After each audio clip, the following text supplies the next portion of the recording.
Hello दोस्तों, आप सभी का स्वागत है ज्ञान स्टोरी चैनल में। चैनल को सब्सक्राइब जरूर कर ले। संभल में पृथ्वीराज चौहान की ऐतिहासिक बावड़ी का सर्वे किया जा रहा है। पृथ्वीराज चौहान की सेना यहाँ रुका करती थी। ये बावड़ी 7 मंजिला हुआ करती थी, लेकिन अभी इसकी सिर्फ 2 मंजिलें ही नजर आ रही हैं। प्रशासन अब इस बावड़ी का जीर्णोद्धार करा रहा है। उत्तर प्रदेश के संभल में एक के बाद एक प्रशासन बावड़ी और कूप का सर्वे कर रहा है। इतिहास के पन्नों में दर्ज है कि संभल में 19 कूप और 34 तीर्थ स्थान हुआ करते थे, जिनकी खोज की जा रही है। इस दौरान कमालपुर गांव में पृथ्वीराज चौहान से जुड़ी ऐतिहासिक बावड़ी भी सामने आई। बताया जा रहा है कि इस बावड़ी का इस्तेमाल पृथ्वीराज चौहान की सेना किया करती थी। उसके बाद मुगलकालीन सेनाओं ने भी इसका इस्तेमाल किया। इस 7 मंजिला राजपूत कालीनी बावड़ी को चोरों के कुएं के नाम से भी जाना जाता है। स्थानीय लोगों का कहना है कि 1960 तक इस बावड़ी में पानी दिखता था। संभल के कमालपुर गांव की खूबसूरत बावड़ी को पृथ्वीराज चौहान ने बनवाया और अलग अलग शासकों ने इस बावड़ी का अलग अलग वक्त पर जीर्णोद्धार करवाया।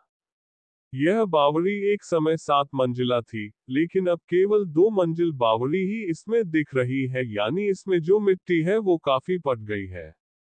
इस बावड़ी में हर एक मंजिल पर कई कमरे हैं। इन कमरों में कई लोग रहते थे।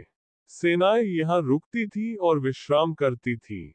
संभल में कई बावड़ियों का निर्माण कराया गया, क्योंकि संभल रणनीतिक रूप से काफी अहम स्थान था। पृथ्वीराज चौहान के समय संभल एक बहुत महत्वपूर्ण लोकेशन रहा, क्योंकि ये दिल्ली से महज 200 किलोमीटर की दूरी पर है। आगरा से इसकी दूरी महज 150 किलोमीटर की दूरी पर है। मध्य भारत के मध्य में संभल क्षेत्र स्थित है। इसकी वजह से हजारों साल पहले से ही इसकी लोकेशन बहुत महत्वपूर्ण रही है। पृथ्वीराज चौहान की ये राजधानी थी। यहाँ से दिल्ली बहुत कम समय में पहुंचा जा सकता है। इनके बाद अलग अलग शासक आए। बाबर भी आए और उनकी भी सेनाओं ने इस बावड़ी का इस्तेमाल किया। इस 7 मंजिला इमारत में एक वक्त सैकड़ों लोग रह सकते थे।